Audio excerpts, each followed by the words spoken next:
Washington State high school football state semifinals are over, and we have our state championships lined up. Let's talk about it right here on Up West Sports. Let's dive in with our friend of the pod, Christian Rauh, taking 4A first. Yeah, the 4A semifinals were fun. Washington State playoffs right underway, and Husky Stadium's next. But number 2, Lake Stevens, winning against Graham Kapowson, 44-35. Number 2 seed taking down the 6th seed. And, Lake Stevens quarterback Blake Mosier was impressive. He passed for 226 yards. He rushed for 132 yards as well. This guy is fun to watch, and he totaled 4 touchdowns in this. He wasn't the only one. Junior running back Javion Farrell added another 124 yards and a score on the ground. And junior receiver and also defensive back, 2A player Seth Price had 146 and 2 touchdowns on 6 receptions. Lake Stevens is going to be a very tough team to beat at Husky Stadium. Defensively, they looked good. I thought there was a lot of good things to like for them at Lake Stevens, and just a lot of good things for this team moving forward. On the other side, who they're going to face off? Well, Sumner took down Palaeup, number 5 seed, taking down number 1. This was a big upset, and this was a game that many people were paying attention to, and they won 42-35, Gavin. This one was huge, and we're seeing already, as we're talking right now, National Early Signing Day happening in college. A lot of these players made some commitments this week, but obviously they're getting ready to play at Husky Stadium on Saturday. Sumner's running back Lance McGee exploded for 316 yards, 5 touchdowns on almost 40 carries. He had 39 touches in the game, including a 53-yard burst and a gutsy 3-yard score with 7 seconds left in that first half. Nate Donovan was pretty good. Braylon Pope had some great catches, a 33-yard touchdown strike, and you're finding them get back to defend their championship at Husky Stadium against a really good team in Lake Stevens. This is going to be an epic state championship game. Ready for that 4A. 4A really shocker games. Unreal games. Now we head down to the 3A level where we have number 2 Mount Tahoma taking on number 3 Eastside Catholic. Where the final score, Mount Tahoma took this one away from one of the greats in the state, Eastside Catholic, 21-6. From start to finish, Mount Tahoma 13-0 on the season, showcased a defensive masterclass against one of the 3As and Washington State's perennial greats. Eastside Catholic never really got the ground game going, forcing the passing route often. Mount Tahoma's Felix Diaz prevented multiple chunk plays with impressive open field tackles, often meeting behind the line of scrimmage. Mount Tahoma linebacker Shan Jones also had 2 interceptions in this contest.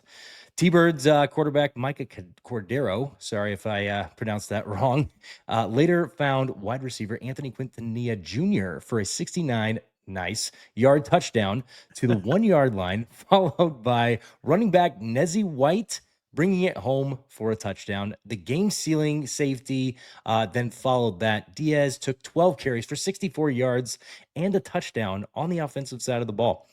Adding a team-high 7 tackles and a fumble recovery on the defense, junior defensive end Tevin Jones. Again, apologies if I got that one wrong. It's Teaven.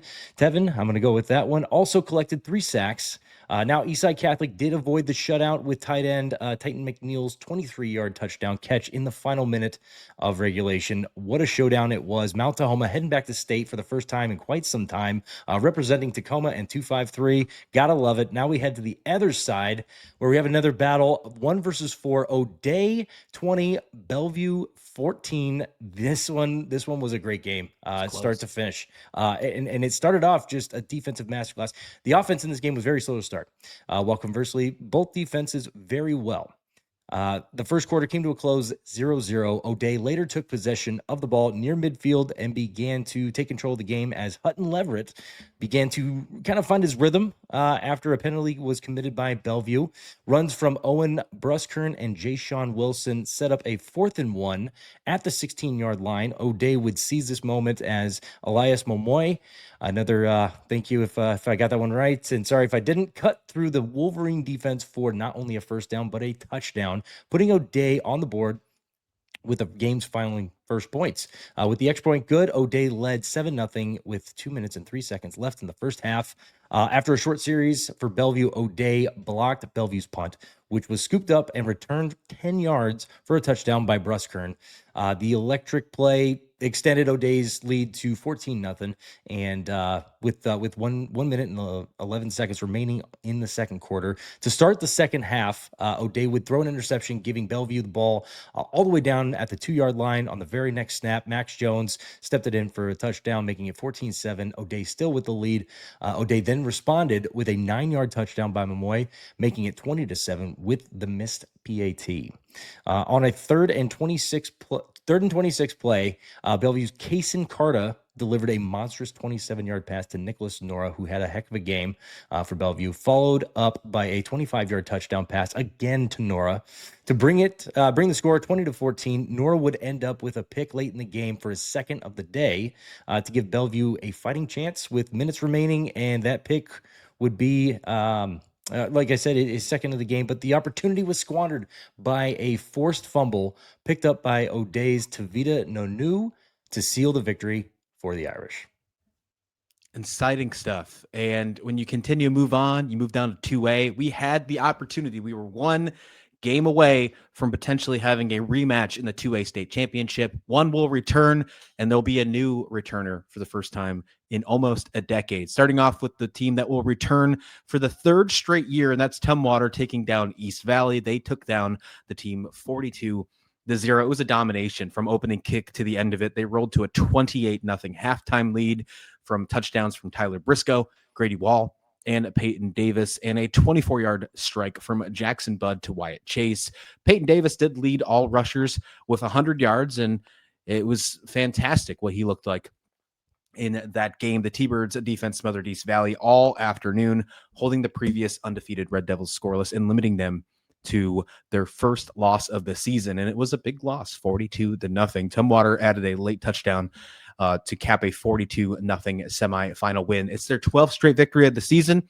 And as we mentioned, they're going back for the third consecutive year to Husky Stadium once again to battle for the state title. And they almost faced the rematch, but Anacortes falls. The number 5 seed falls to Archbishop Murphy 59-17. Anacortes has won the last 2 state championships, and they fall just the game before. Arch Murphy winning 59-17 will head back to the state championship for the first time since 2016 after Anacortes closes out the year at 10-3. The Wildcats improved to 12-0 after they dominated from the start, opening with a 20-yard Isaiah Smith touchdown. Evan Ruiz unleashed a barrage of big plays. Henry Gabelis for touchdowns of 75, 37, and 42 yards. It was an impressive look for Archbishop Murphy in this one, taking down the defending champs. Anacortes tried to steal the momentum early with an onside kick. They later got sparks from a 99-yard kickoff return from Luca Moore and a late touchdown pass from Ryan Harrington, but it just wasn't enough. And they will leave and not make it to Husky Stadium for the first time in 3 seasons. This 2A was really impressive. And you look at what's next on the docket. You have 2 high-scoring teams that have not lost a single game yet this season. It's going to be maybe the most underrated state championship game of the year at Husky Stadium. Yeah, Archbishop Murphy, man, what a just like Eastside Catholic. These guys are really good, and Anacortes has just coming off of a very hot year, having a really good team and a really good season this year. Was you knew it was going to be at least a good little clash of the Titans there. Now as we head on down to 1A, we got the number 2 Cashmere taking on number 3 Mount Baker, where Cashmere 41-14 over Mount Baker. Rylan Hatmaker threw 18 for 25, 276 yards in the air, and 3 touchdowns. He also had 5 carries for 17 yards. Jace McMahon had 5 carries for 53 yards and a touchdown. He also had 1 7-yard reception. David Odenreiter had 1 5-yard carry and 2 receptions for 43 yards. Thomas Berggren had 7 carries for 21 yards and a touchdown. Ethan Bessonette had 2 carries for 15 yards and 2 receptions for 13 yards.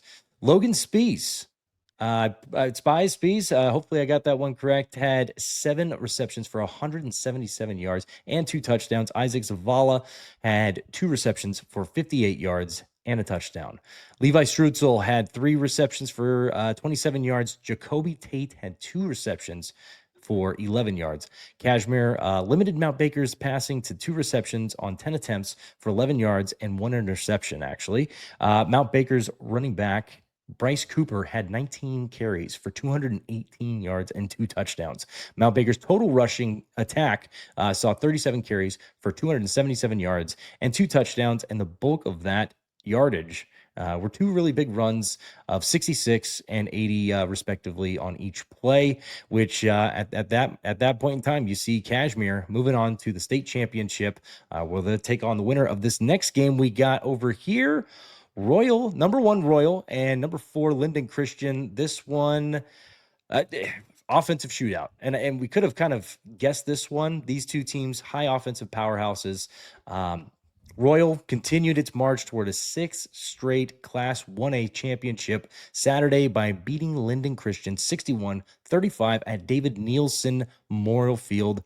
Linden Christian senior quarterback Eli Mayberry connected with senior wideout Boyce Robertson for a 50-yard catch and run on LC's second possession to put the Lynx in the red zone. Chris Zoyman followed that up with a 12-yard rushing touchdown. Royal Junior running back Dax Jenks rushed for 226 yards and 5 touchdowns. So check that one out. On 22 carries for the Knights, who have won 47 straight games. It's worth noting, 47 straight games. That's pretty remarkable. Royal, the top seed, will meet number 2 Kashmir this Friday. Semifinal game with 96 total points is absolutely insane. And you're right, 47 straight victories. That's something that really needs to be mentioned a lot more. Moving into 1B, Liberty Christian takes down Wukayacum 36-18. Liberty Christian rolled, and this one they pushed their streak to 5 straight victories, improving to 12-1 on the season. And their defense in here was the storyline. At least that's what I took from it for sure. They racked up 9 sacks in this football game. They dominated in the trenches. Ryan Powell exploding for 5 sacks all by himself. And what to me was the most valuable player in this matchup. He recorded 5 or more tackles in the last 6 straight games too. He is a dominant defender. Some of the seniors on the other side tried to keep it together, but they just couldn't. And they found a way to fall in this one, losing to Liberty Christian, moving to 11-1 on the season. And this is an offense that has scored 31 or more points in every single game this season. And 36 points will do that, and that'll help you get to the state championship game for 1B. They'll take on the Sal's as they took down Elmira Cooley Heartline 44-22. And Heartline opened the game with an early momentum, jumping out to a 12-0 lead, but they couldn't hold it. They behind 2 touchdowns from Max Grindy. It was a scoring pass from Caden Correa, but the Sal's answered with a massive, check this out, 30-point second quarter. This was a wild first half. It was highlighted by a 55-yard touchdown pass, 3 scores before halftime to take control 38-20. ACH briefly clawed back in the first quarter with a safety, but couldn't convert those turnovers into points. The Sal's quarterback, Cohen Wood, delivered a 4-touchdown performance, and that's really what ultimately got them to get into the 1B state championship game. It's going to be an insane game in the 1B if you take on a 10-2 strong team after taking down ACH. And as we head to the 2B level, we didn't forget about you guys. We really want to give a shout out down here. 2B level, number 7, Adna taking on number 3, Tri-Cities Prep. This one was also kind of a shootout here. Adna 28, Tri-Cities Prep with the W 34. Adna's Bo Miller capped his junior campaign with another stellar game, running for 249 yards and 2 touchdowns. In addition to his 2 touchdowns on the ground, Salme added 75 yards on 5 completions through the air, including 47 and 2 completions to Cash Smith. So there's another just barn burner of a game.